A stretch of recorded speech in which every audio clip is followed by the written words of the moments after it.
My name is Eleanor Vance, and I'm 82 years young, though some days, the weight of what I've endured makes me feel 1,000. Most folks in our quiet little town of Willow Creek, Vermont, knew me as the woman who always had a smile and a fresh-baked apple pie for anyone who stopped by. They saw the neat picket fence around my charming farmhouse, and the vibrant petunias spilling from window boxes, a testament to years of meticulous care. They saw a woman who seemed to embody a contented life, a life built on 60 years of marriage to a man they all respected, Thomas Vance. Thomas was a fixture in the community, known for his firm handshake and his tales of local history. We had raised 2 fine children, Martha and David, and our grandchildren filled the old house with laughter during their summer visits. For all intents and purposes, ours was a golden existence, the kind of twilight years most people only dreamed of. But underneath that meticulously crafted facade, a rot had been festering. It started subtly, almost imperceptibly, like a tiny crack in a teacup that you only notice when it begins to leak. Thomas, who had always been as predictable as the sunrise, started having appointments that stretched late into the evening. He'd mumble something about town council meetings, and I, the trusting wife of 6 decades, never questioned it. Why would I? We had built a life on trust, on shared dreams and whispered secrets. The thought that he could be anything but completely devoted to our shared history was simply unimaginable. Then came the new phone, sleek and modern. He kept it hidden, always face down, and his answers grew evasive when I'd playfully ask who he was texting. A flicker of unease began to stir within me, a feeling I quickly pushed away, attributing it to my own aging anxieties. My sisters, Beatrice and Clara, were my confidants, the 2 people besides Thomas whom I believed knew my heart intimately. We would sit around my kitchen table, sipping tea, sharing stories, and laughing until our sides ached. They saw the new phone, of course, and the increasingly frequent late nights. But instead of sharing my unspoken worry, they'd simply exchange knowing glances. It felt like a subtle shift, a crack in the foundation of our sisterly bond, but I dismissed it as my imagination. I blamed my failing eyesight, my hearing that wasn't what it used to be, anything to avoid confronting the unsettling possibility that something was amiss. They were my blood, my unwavering support system.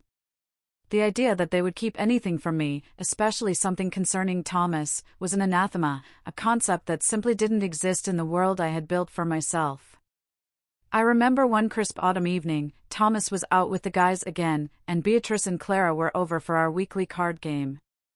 The air felt heavy, thick with something unspoken. Clara, usually the most boisterous, was unusually quiet. Beatrice kept her gaze fixed on her cards, her lips pressed into a thin line. I felt a prickle of unease, a cold knot forming in my stomach.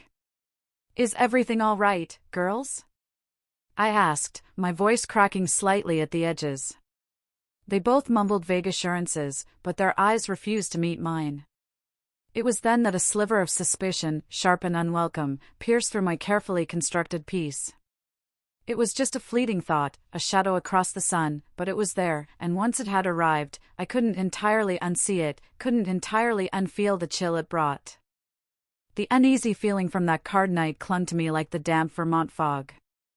I started watching Thomas with new eyes, not as the love of my life, but as a stranger who shared my bed. I noticed how his hand, which used to rest so comfortably on my back as we slept, now kept a careful distance. I saw the way his smile didn't quite reach his eyes. Every late-night return, every hastily ended phone call was no longer just a curious anomaly, it was a piece of a puzzle I was terrified to solve. My home, once a sanctuary of peace and love, now felt like a stage, and we were all just actors playing our parts, reading from a script I no longer understood. My sisters' behavior only deepened the chasm of my uncertainty.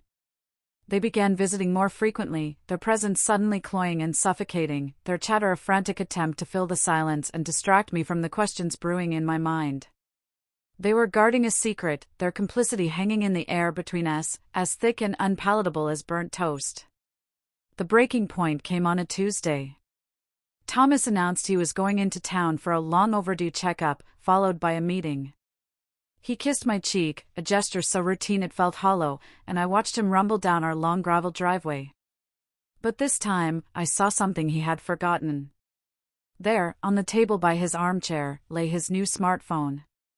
He never went anywhere without it. A wave of adrenaline, hot and sharp, coursed through me. My heart hammered against my ribs, a frantic drumbeat of fear and resolve. For 60 years, I had respected his privacy, but the man who had just left was not the man I had married. The pact of trust had already been broken, I just hadn't been the one to break it. My hands trembled as I picked up the phone. It felt alien in my palm, cold and impersonal. I took a deep breath and swiped the screen to wake it up, expecting it to be locked. But it wasn't. The screen lit up, bright and accusing, displaying a wallpaper that was not a picture of me, or our children, or our grandchildren. It was a photo of a woman, a stranger with blonde hair and a dazzlingly white smile, her arm wrapped possessively around Thomas's shoulder as they stood on a sunny beach. He looked younger, happier, a version of him I hadn't seen in years. The sight was a physical blow, knocking the air from my lungs and leaving me gasping. My fingers, clumsy with shock, fumbled as I opened his text messages. The very first conversation was with a contact named My Sunshine Son. The messages scrolled back for months, maybe years. They weren't just flirtatious notes, they were a chronicle of a whole other life. Can't wait to see you this weekend, my love. Remember our little spot in Charleston? They had a life, a history, a world that I had no part in. But the final, soul-crushing blow came when I found the group chat. It was titled Family Business, and the participants were Thomas, Beatrice, and Clara. Eleanor is getting suspicious. We need to be more careful, Beatrice had written. Don't worry, I told her you were at a Masonic Lodge meeting. She bought it, Clara had replied, followed by a laughing emoji. They weren't just aware, they were active participants, his co-conspirators. The betrayal from Thomas was a dagger to the heart, but this was a poison that seeped into my very soul. Eleanor now knows the whole truth. When Thomas returned that afternoon, humming a cheerful tune, I greeted him with a serene smile. I took the groceries from his hands, my fingers brushing against his, and I felt nothing but a cold, hollow void. "How was the doctor, dear?" I asked, my voice as smooth and sweet as honey. He launched into a detailed, fabricated story, and I listened intently, nodding in all the right places, my face a perfect mask of wifely concern. Inside, a glacier was forming around my heart. He was so confident, so utterly convinced of my ignorance, that he didn't notice the new stillness in my eyes. He had no idea he was speaking to a judge, a jury, and soon, his executioner. That evening, I began my silent investigation. After Thomas fell asleep, I slipped out of bed and went to his study. The room, once his sanctuary, now felt like a crime scene. For hours, under the soft glow of a single desk lamp, I sifted through years of financial statements. The story they told was damning. There were unexplained withdrawals of thousands of dollars, credit card charges from florists in Charleston, jewelry stores in Savannah, and flights to cities we had never visited together. A pattern emerged of a secret life financed by our shared retirement funds, the nest egg we had painstakingly built. He wasn't just stealing my heart, he was stealing my future. I found her name on a recurring charge for a monthly subscription box, Brenda Holloway. The address was in Charleston. With a tremor in my hand, I typed her name into the search bar on our old computer. Her face, the same one from the phone's wallpaper, smiled back at me from a public social media profile. Her profile was a curated gallery of the life Thomas had been living without me. The most recent post was a picture of her hand, a massive, glittering diamond ring on her finger. The caption read, "I said yes. I can't wait to spend the rest of my life with the most wonderful man in the world. Here's to our future, Tom Vance." The room spun. An engagement. He was going to discard me after 60 years, using my money to buy her ring. The next day, Beatrice and Clara came over. "You seem a little quiet today, Ellie," Beatrice said, her voice dripping with false sympathy. "I'm just a little tired," I replied, my voice steady. "But I do have some wonderful news.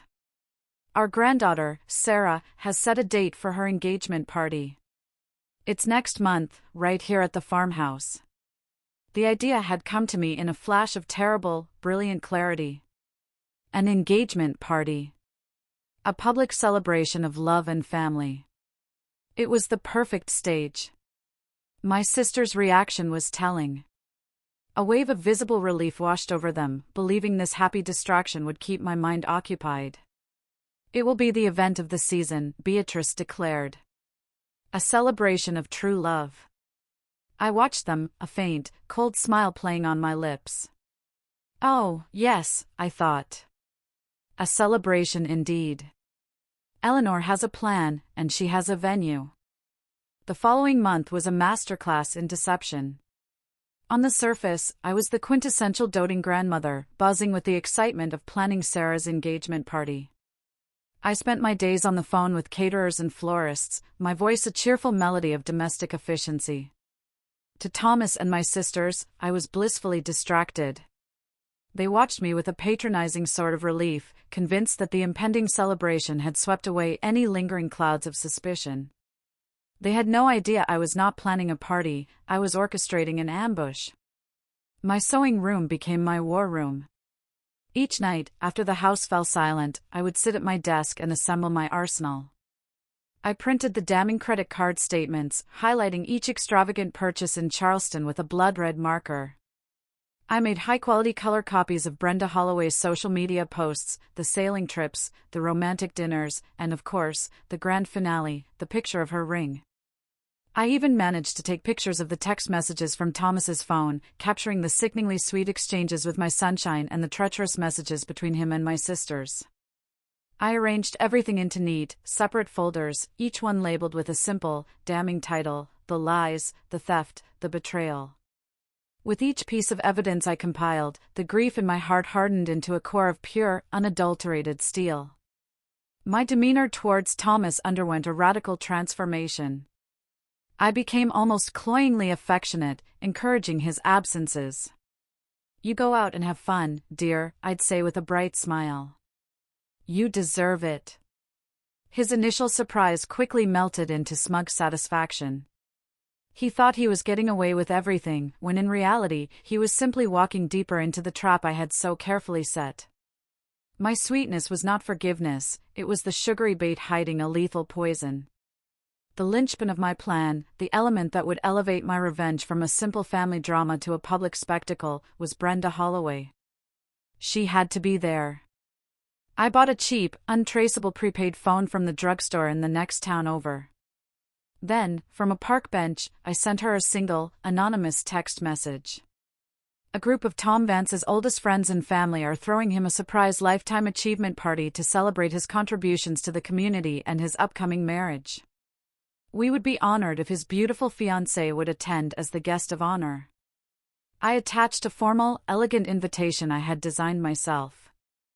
I was betting on her vanity and her desire to be fully integrated into what she believed was Thomas's world. The bait was set.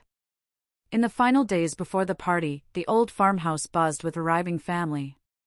They hugged me, told me how wonderful I looked, and praised my efforts. I moved through the joyful chaos like a ghost, my smile fixed, my heart a frozen lump in my chest. Each hug from Beatrice and Clara felt like a viper's embrace. Every loving word from Thomas was a splash of gasoline on the pyre I was building. On the eve of the party, as I stood on the back porch looking out over the fields we had tended for 60 years, a profound wave of sadness washed over me. I mourned the man Thomas once was, the sisters I used to love, the life I thought I had. A single tear traced a path down my wrinkled cheek. But I quickly wiped it away. There would be time for tears later. Tomorrow was for retribution. The guests are arriving, the trap is set, and Brenda Holloway has an invitation. The late afternoon sun cast a golden glow over the farmhouse, illuminating the joyful chaos of the party. Laughter echoed across the lawn where my grandchildren played. Inside, the house was filled with the warm hum of conversation. Thomas was in his element, holding court by the fireplace, playing the role of the proud, benevolent patriarch. Beatrice and Clara flitted about, their faces beaming. They were all so comfortable, so secure in the world of lies they had built around me. They had no idea they were celebrating on the edge of a cliff. The first sign of the coming earthquake was the sound of tires crunching on the gravel driveway. A sleek, silver Mercedes, so out of place it might as well have been a spaceship, glided to a stop. A hush fell over the guests closest to the windows. I felt a surge of cold, electric triumph. She came. The driver's side door opened and a woman emerged. It was Brenda Holloway, in the flesh. She was glamorous, confident, and dressed in a cream-colored pantsuit that probably cost more than my monthly pension. She paused, shielding her eyes as she surveyed the scene, a dazzlingly white smile fixed on her face. She ascended the porch steps with the easy confidence of someone who believed she was about to be welcomed with open arms. As she stepped into the entryway, the hum of conversation faltered. Heads turned. It was at that moment that Thomas finally looked up. His eyes met Brenda's, and the color drained from his face. The whiskey glass slipped from his fingers, shattering on the stone hearth. Across the room, I saw Beatrice freeze mid-laugh, her hand flying to her mouth. Clara dropped a tray of appetizers. They knew. Brenda, however, remained blissfully oblivious. Her smile widened as she spotted Thomas. "Tom, darling," she called out, her voice bright and cheerful. "What a wonderful surprise! Your friends are just the sweetest for arranging this." Every eye in the room swiveled from this strange woman to Thomas, then to me. I could feel their collective confusion, the unspoken questions hanging heavy in the air. This was the moment. The stage was set, the actors were in place, and the audience was captivated. I took a slow, deliberate breath and stepped forward from the shadows of the dining room. I smoothed the front of my simple floral dress and fixed a polite smile on my face. I walked directly towards Brenda Holloway, extending my hand as if greeting a lost tourist. "Hello," I said, my voice clear and steady, ringing through the silent room. "Welcome to our home. My name is Eleanor Vance. I don't believe we've had the pleasure of meeting. The moment has arrived. The players are all on the board and Eleanor is in control. What do you think will happen when Eleanor starts her presentation? Share your thoughts in the comments below." Brenda Holloway looked from my outstretched hand to my face, her own smile faltering. A flicker of confusion crossed her features. She looked past me, towards the petrified statue that was my husband. "Tom," she said, her voice now laced with uncertainty. Thomas could only stammer, his mouth opening and closing like a fish. He looked at me, his eyes wide with a desperate, silent plea. I gave Brenda's hand a gentle, firm shake. "You must be Ms. Holloway," I continued, my voice resonating with a newfound authority. "Please, do come in. It seems there's been a slight mix-up with the invitations, but you are most welcome." I guided her by the arm, leading her towards the center of the room, right in front of the large television screen my grandson had set up for what everyone believed would be a slideshow of Sarah and Michael. Beatrice rushed forward. "Eleanor, what is all this? This poor woman has clearly come to the wrong house," she said, attempting to steer Brenda towards the door. "Yes, a simple mistake," Clara chimed in, her voice unnaturally high-pitched. I held up a single hand, a simple gesture that silenced the entire room. "No mistake," I said, my gaze sweeping over my sisters and my husband. "Ms. Holloway is exactly where she is supposed to be." I turned to face my guests. "Thank you all for coming today to celebrate Sarah and Michael. A family, after all, is a house built on a foundation of trust." I let the words hang in the air for a moment. "But it seems," I continued, my voice dropping, "that we have another significant event to acknowledge tonight. We are also here to celebrate a different kind of family business." The moment I said those words, the title of their secret group chat, I saw a flash of pure terror in my sister's eyes. I then turned my full attention to my husband. "Thomas, dear," I said, my voice dripping with icy sarcasm, "you've been so busy that you completely forgot to introduce us all to your fiancé." The word fiancé detonated in the silent room. A collective gasp rippled through our friends and family. My children, Martha and David, stared at their father, their expressions shifting from confusion to horrified comprehension. Brenda snatched her arm away from me. Fiancé? What are you talking about? He's your husband, she sputtered. I gave her a sad, knowing nod. For 60 years, I confirmed quietly. Before the chaos could fully erupt, I played my final card. It's all so confusing, isn't it? I said to the room at large. Perhaps a little presentation will help clear everything up. Kevin, dear, I called to my grandson, who was standing by the laptop. I had given him his instructions earlier, telling him it was a surprise roast for his grandfather. If you would, please start the slideshow. With a hesitant nod, he pressed a key. The screen flickered to life, not with smiling pictures of Sarah and Michael, but with the undeniable, irrefutable proof of my husband's secret world. The truth is about to come out in the most public way imaginable. The first image that flashed onto the television screen was the one from Thomas's phone, the picture of him and Brenda on a sun-drenched beach. His arm was wrapped around her, a genuine, carefree smile on his face. The shock in the room was palpable. My daughter Martha let out a small, strangled cry. My son David, who had always idolized his father, took a half-step forward, his fists clenched. I stood to the side, my voice calm and steady as I became the narrator of my own life's destruction. This, I announced to the silent, horrified audience, is what Thomas calls a town council meeting. The slideshow continued, a slow, methodical demolition of a 60-year marriage. Next came the screenshots of his text messages with my sunshine son. I heard my granddaughter Sarah begin to sob openly. Then came the travel photos, pulled from Brenda's social media. Thomas and Brenda clinking wine glasses in Napa Valley. That was the week he was supposedly on a fishing trip with his buddies from the army, I narrated coldly. Thomas and Brenda on a sailboat, and this must have been during his prostate cancer scare that had me so worried I couldn't sleep for days.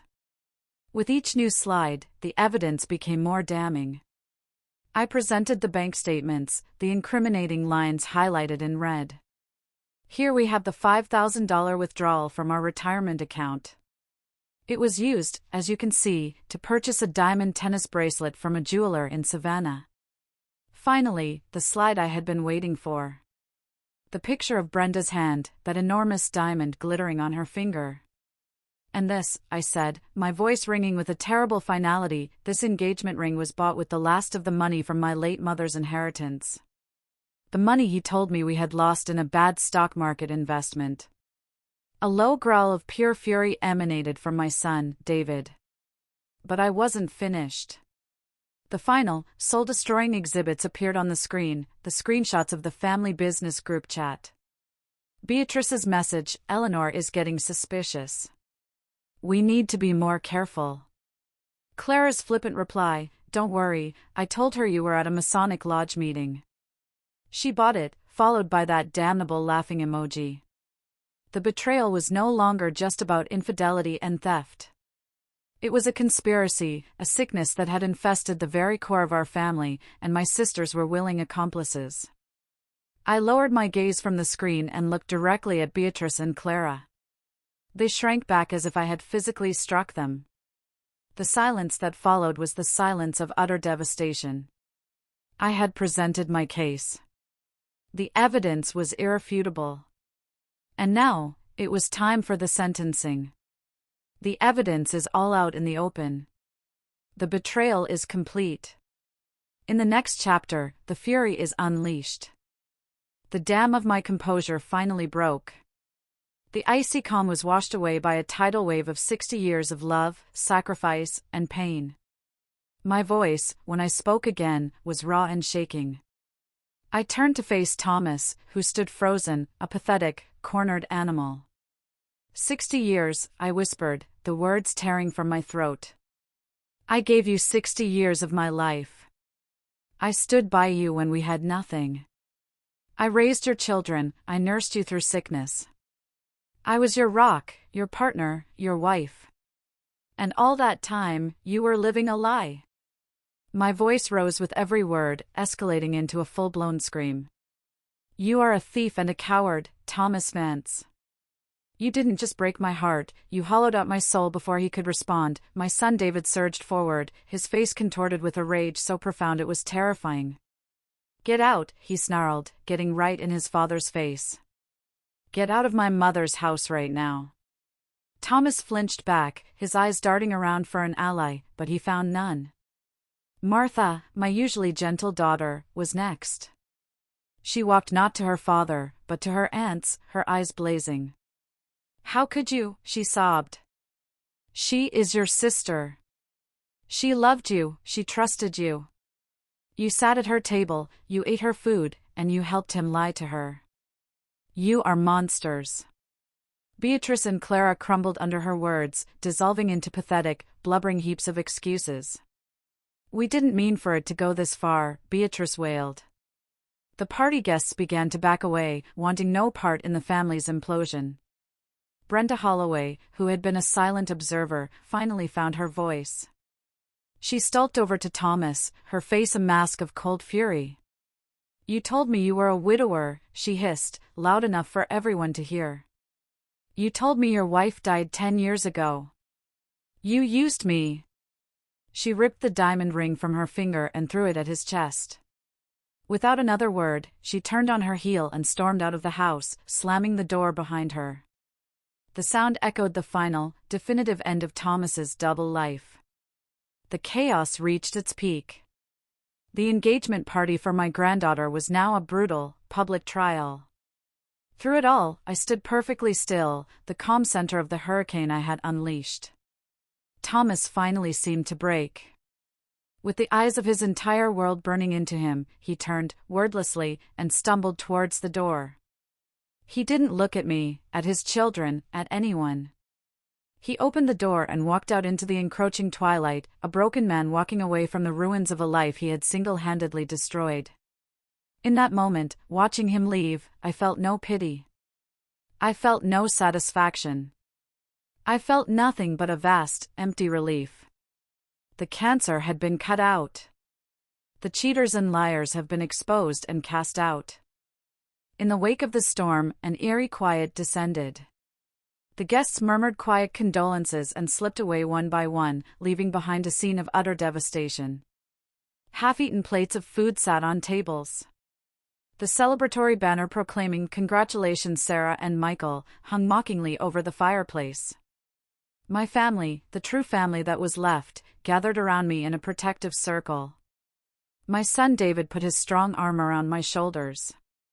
My daughter Martha knelt before me, taking my wrinkled hands in hers. I'm so sorry, Mom, she whispered. My sisters made one last, desperate attempt, reappearing in the doorway. Ellie, please, Beatrice begged. We're family. I looked at the two women who had shared my childhood. I searched their faces for any sign of the sisters I had loved, but I saw only strangers. The love, the connection, the bond forged over 80 years, had been utterly severed. Get out of my house, I said, my voice flat and devoid of emotion. You are no longer my sisters. You are nothing to me. I turned my back on them. I heard their heartbroken sobs as David firmly closed the door in their faces, the click of the latch sealing their fate. That night was the longest of my life. After everyone was gone, my children and grandchildren helped me clean up the wreckage, their quiet, efficient movements a balm to my shattered nerves.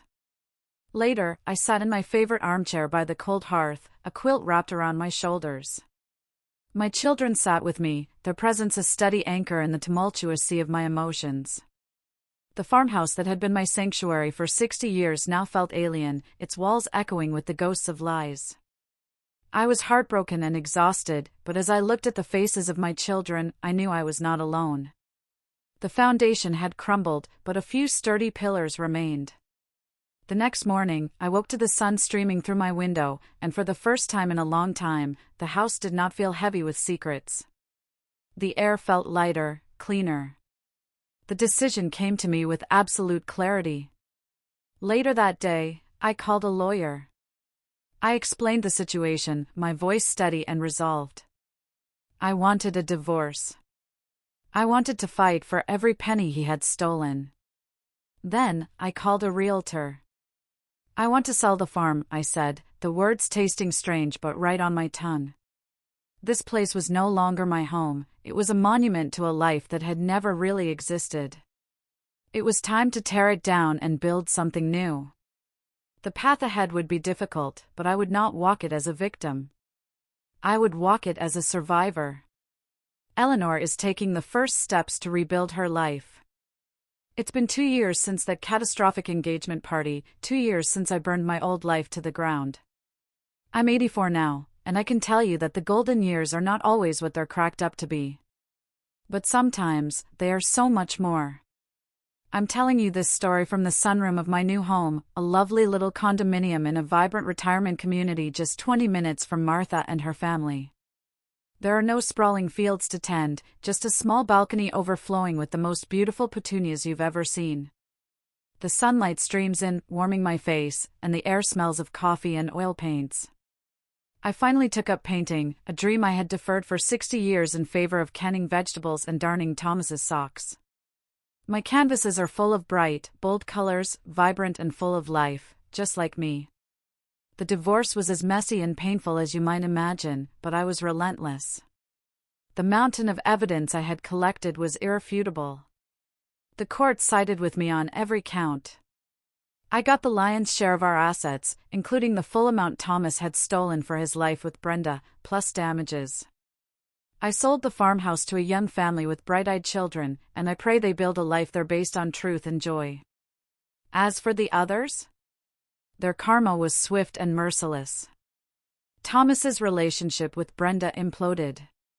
From what I hear, he now lives alone in a small, rented apartment, his health is poor, and his children, my children, refuse to speak to him. He is a lonely old man, haunted by the ghosts of a family he threw away. Beatrice and Clara have been excommunicated. The family, united in their disgust, turned their backs on them completely. They are pariahs at family gatherings, their names spoken only in whispers. They still send me Christmas cards filled with apologies. I use them as kindling for my small electric fireplace. Forgiveness is a noble concept, but some betrayals cut too deep, severing ties so completely that they can never be reattached. My heart is no longer a home for them. It is now reserved for those who truly love me, my children, my grandchildren, and my great-grandchildren, whose laughter is the sweetest music I know. Our bond, forged in the fires of that terrible day, is unbreakable. Sometimes, when I'm sitting here, watching the sunset paint the sky in hues of orange and pink, I think about the woman I used to be, that quiet, trusting, naive Eleanor. I mourn her, in a way, for the simple life she thought she had. But I wouldn't trade places with her for anything in the world. The pain I endured cracked me open, but it didn't break me. It revealed a strength I never knew I possessed. I learned that a woman's worth is not defined by her husband, but by her own courage and her capacity to rise from the ashes. I am Eleanor Vance, and I am a survivor. I am the architect of my own happiness. And my story is not over, it is just beginning. Eleanor found her strength and built a new, beautiful life for herself. What part of her journey inspired you the most? Share your final thoughts on her incredible story of retribution and rebirth in the comments below.